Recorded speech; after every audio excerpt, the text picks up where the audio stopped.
Hi mga Mima, I'm back na naman. Nandito na naman tayo ulit. Nagawa naman ang vlog ang first son. So ngayon nga nagpakain nga ako ng mga anak ko no. Sobrang dami na nila. Ampunin nyo naman tong iba. Kaya daghan ako gipakaon. Ito ba may baby pa yan siya dyan sa loob. 5. Diyos mio, garafon. Mag hamster farm na taani Ito pa isa pa tong mga tong gipakaon. Dito pa sa mahintang ko. Gilipat ko na yung ibang mga fish ko. Kaya gikaon naman catfish ang mga gapis ko ba. Kung ano naman kasi ang nakain ni senyor. Ang nilagay siya ng dalawang malalaking catfish dyan sa tangko. Di lang yan naglagay pa siya ng market shrimp dyan sa tangko na para bang ornamental ang mga to. Next time go dinosaur na ilagay niya dito sa tangko ba. Ayan na nga nagpipilig mata naman ang first son. Syempre kailangan natin ipilig mata sa trabaho. Di ko man alam kung bakit ba. Basta kailangan. Perfect. Gani TikTok naman siya partida late na yan. Habang drive ko na naririnig ko may tumutulog dyan. Siguro kasi paubos na ang gas ko ba. Kaya nga naggas na ang first son. Maubusan pa ako sa daan. Syempre dumaan na din ako ng 7-Eleven para bumili ng 2 itlog. Balik to itlog naman tayo. 1 week din na tanigil ko ang pag-iitlog ko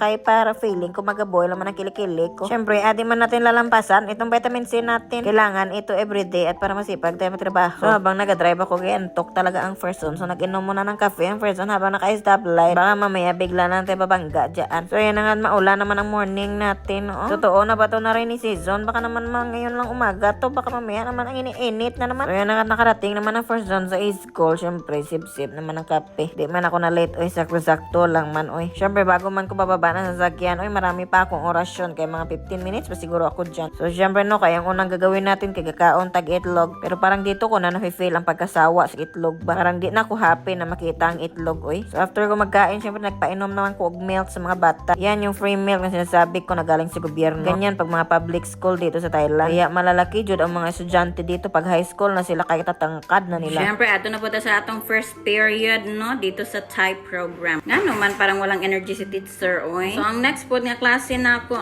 kay Thai program man po diri sa Banger nga building. So ayan ang lesson nako kay rice cycle. So after ko maga-discuss syempre nagpa-worksheet naman Very good man kay mabilis man sila natapos ngayon sa kanilang mga worksheet. So ayan ga-check na nga muna si teacher. So, syempre after that lunchtime na pero nagtapos naman ako magkaon. So naga-Facebook na lang muna si first son. Habang inaantay ko pang antok ko Ayan na nga't inantok na ang first son. So kunwari natulog na tayo. Syempre dili man ganyan ang itsura natin pag matulog kay nakanganga man yan normally So sa hapon ang akong klase kay dilipod sa akong classroom Ayan nagasayaw naman po si teacher. Nakalimot pod ko mag-print og worksheet. So ayan gihapon na lang after discussion kay worksheet naman pod. So after ng klase ko kay ga-print naman pod ang first son og mga documents para sa akong work permit og visa. Ana ra isang struggle ng mga Pinoy diri sa Thailand kay daghan gid kay process.